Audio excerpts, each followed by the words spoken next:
If you've been a part of this community for even a day, you know how toxic it can be. This toxicity has led to many controversies throughout the time of this game, but it's not just the toxicity that creates conflict. Sometimes it's the developers, or maybe the self-destruction of the content creators. Let's get into the controversies. By the way, these are not in any specific order. A while ago, the DBD community can recall their favorite Survivor main and content creator, Probs, acting strange. He was streaming for upwards of 14 hours a day every day. This is not unheard of, since there is certainly a meta in the Twitch content creator community to stream for long periods of time. People like XQC popularized this trend. However, some overworking and lack of sleep may have caused other problems. Viewers have noticed how he rambles and mumbles mid-game while standing still or running into a wall. I want to show you a clip of Probs. Obviously, all the credit goes to him for this clip, but I also want to credit a YouTuber, Ayrun Game. He made a whole video about this. I'll link it in the description. It's a really good video, but I'm taking one of the clips from his video of Probs to use as an example. Go subscribe to him. He starts healing with his teammate and then just suddenly stops, doesn't participate in the David heal, and doesn't do anything else either. Just kind of stands there. Now, this occurs right at the start of the match. Probs has just loaded in, and this is what happens.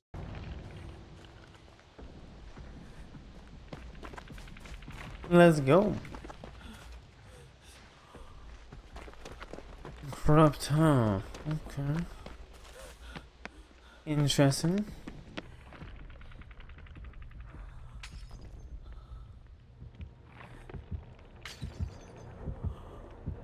Oh, yeah.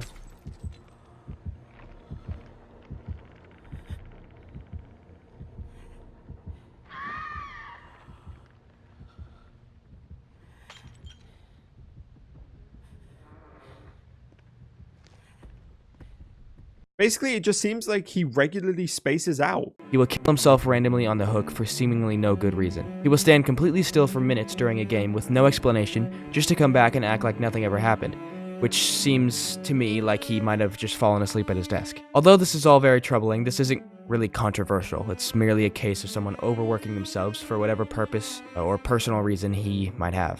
This is the part where things start getting worse, though. As time went on, Probs would become quite aggressive. Bad-mouthing his teammates is now a common thing. Something else that is quite worrying is that viewers will be randomly and harshly banned from his chat. This is much more puzzling, because most of this is not Probs, but his moderation team. He would hold open lobbies so that his viewers could join him and play with him, but viewers would be, quote, walking on eggshells to avoid being banned or insulted simply for playing differently or not the way that Probs intended, which of course, you wouldn't know, because if Probs speaks, his speech is hard to understand. To top this all off, now there are concerns that Probs might be view-botting on Twitch. I used to not believe Probs was view-botting, but now that he spends 20 minutes in lobby, immediately dies in-game at any inconvenience, and his chat is dead outside of Uzumaki, I'm starting to be more suspicious. It really looks like he's botting, to be honest. 180 or something viewers, but only 2 chatters? That doesn't look good. Credit to Banned from I'm Probs for this tweet. With that being said, Probs is clearly going through something in his personal life. I don't want this to come off as me attacking him. I'm simply trying to bring light to the situation. Please just keep Probs in your prayers. Before I get into this one, I want to give a disclaimer.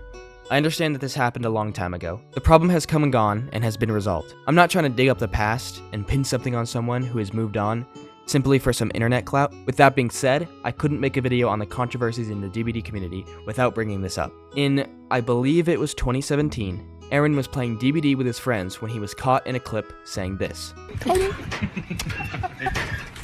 This big dumb. Oh! That's a clip. Wow, you've got me saying the N-word now. That's sad. Ooh. Sorry. This guy's trying to get me banned, dude. Ooh. Nah, it's fine. I have the N-word pass. Lola Rizzy just clipped him through 16 the killer, and in the background it's me going, "Shut up, nigga." No. Trying to confirm to them that I have the N-word pass, dude, please. No, man. You have the N-word pass. No, but I got it from China, dude, so. You can get it from me too. Easy. He apologized on Twitter once the clip resurfaced. That's about all there is to this controversy, but I think we can all rest assured that Ayrun will probably not do it again. Back in 2021, a YouTuber by the name of Sister Karen released a video compiling some clips of some blatant racism used against the African American community. A killer would use Leatherface and equip the mask of Claudette.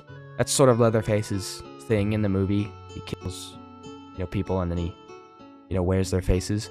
This is Claudette's face. But these people would use this mask and they would target black streamers when they got in a game with one. After this video blew up and everyone in the community was complaining about it, Behavior would catch wind of the situation and swiftly remove the black mask from the game. There's no excuse for this. This is really just a moment of blatant racism. Some of these people, they find an opportunity to be toxic, and since they are toxic themselves, they take that opportunity. However, while I do believe this controversy really was something very bad, there's something else that I'm not quite so sure, and it leads me very smoothly into the next controversy, which is blendet is a term used to describe a Claudette player that is playing rather stealthy and using darker cosmetics to blend in with the environment. This term stems from the early days of DBD. Back in those days, the game was very dark, and so were the cosmetics, so the blendet tactic was very effective. Eventually, Behavior would nerf this tactic by brightening her cosmetics and the game. Even though blendet was dead, the term continued to live on. It evolved into a general term for anyone playing with a stealthy playstyle, no matter what character they were, although it's mostly used for Claudettes. Similar to the other situation, people began to cause a commotion on Twitter about how the term blendet was racist because Claudette was black. So I suppose the logic is, because Claudette had a lot of cosmetics that were really dark, and because her skin was really dark, she could blend in with the environment a lot better before it was nerfed, thus creating the term blendet, which people they don't like the racial part of it, where she's black, so she blends in with the environment, so they call her blendet. So it just bothers them that people call her blendet because she blends in, but she doesn't anymore. But I don't know. I've done a lot of research into this, and I have to admit, this still doesn't make any sense to me. Please feel free to explain this down below. Maybe there's just something I'm not getting. But it seems like this is a classic case of chronically online Twitter users making huge leaps in logic to label something as racist. It seems I'm not the only one that saw the absurdity in these claims, because the controversy quickly died out and the term continues to be used to this day. When the Hellraiser chapter was released, Behavior announced their collaboration with the company Boss Protocol. This was a project that intended to use the character models of Pinhead as an NFT. With this being said, Behavior announced this collaboration a month after the chapter went live, leading players to believe they were being scammed into buying crypto. Many said if this was disclosed at the time of the DLC becoming available, they would not have bought it, thus prompting them to demand a refund and review bombing the Steam page for the DLC. Many were also worried that this was the beginning of a new trend, where Behavior would integrate crypto into their game. They would respond to this by saying, quote, "We hear and understand the concerns you raised over NFTs. Absolutely zero blockchain tech exists in Dead by Daylight, nor will it ever. Behavior Interactive does not sell NFTs." This is technically true. They don't sell NFTs in the game. Also, Steam has banned any game that has integrated NFT purchasing properties from their platform. Again, Behavior technically isn't selling NFTs in their game, so they aren't affected by this ban. Either way, players are frustrated and upset that Behavior would associate themselves with the blockchain or any similar practice, since it is generally considered to be a scam. Before we continue with this video, I have to do this. I'm a YouTuber. I gotta do it. I gotta ask you to scroll down. It takes 3 seconds. It's completely free, and it helps me out a lot. I've done a lot of work on this video. Please click the like button and subscribe if you like me enough, and click the bell so you can see all of my videos, because if you click subscribe and then you don't click the bell, then there's no point in clicking subscribe. I don't even know why the bell exists. I don't know why it's not just automatic when you click subscribe, but it just is for some reason. So when you click subscribe, don't forget to click the bell as well. Thank you so much, guys. Also, again, feel free to leave any of your thoughts in the comments. I want to have a, civil discussion in the comments about anything that you might disagree with or you want to add on to, or anything you want to just add and maybe another controversy, or if you want to give me ideas for controversies I can use in maybe a sequel. Anyways, let's move on.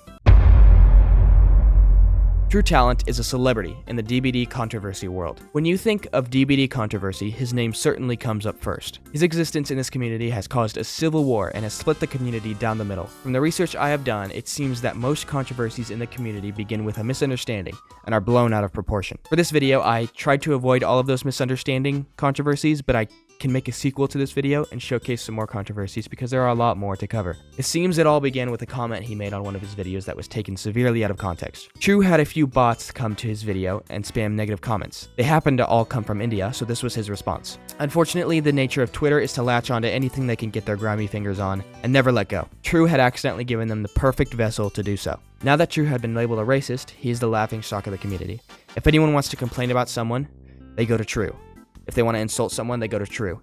They want to argue with someone, they go to True. And anyone who isn't chronically online knows how much Twitter users love to do all three of those. As far as I can tell, and I've done a lot of research into this, I've been following it since the beginning, True has never said or done anything racist. The only racism that I have seen actually comes from the self-righteous Twitter users. That's not the only thing that True Talent is being called. He is also an ableist, transphobe, homophobe, and any other name in the book. I would like to point you toward a video of Spook and Jukes, where he discusses all of this. It's very informative and explains why he gets called each of these things. I recommend watching that video. I'll link it in the description. It's pretty insane the mental leaps these people have to make to label this guy these horrible things. That's all from me. Remember to like and subscribe. Sorry I was gone for so long. A lot of schoolwork and a lot of work. But I'm back now. You guys have a good day.